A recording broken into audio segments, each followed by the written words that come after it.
నమస్తే. నేను మీ బిఎస్ నారాయణమూర్తి. జీవితం అనే ప్రయాణంలో ఎన్నో ఆటుపోట్లు వస్తూ ఉంటాయండి.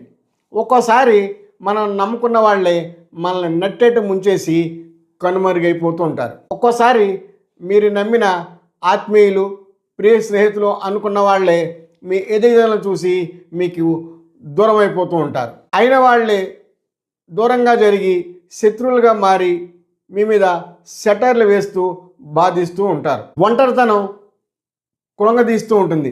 ఇటువంటి సమయాల్లోనే హృదయ దౌర్బల్యానికి లోను కాకుండా జీవితాన్ని ధైర్యంతో ముందుకు సాగాలని పెద్దలు చెప్తూ ఉంటారండి. ఈ విషయంలో స్వామి వివేకానంద గారు చాలా చోట్ల భగవద్గీతలోని శ్లోకాలను కోట్ చేస్తుంటారు.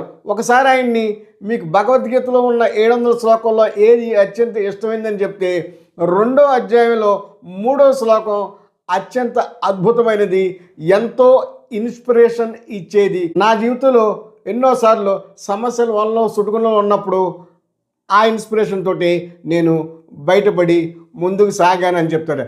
అలాగే మానసికంగా కృంగిపోకుండా ధైర్యంతో జీవితాన్ని ఎదుర్కోండి, సమస్యలను అధిగమించండి, మీరు చేరుకోవాల్సిన విజయ తీరాలకి చేరుకోండి. All the best.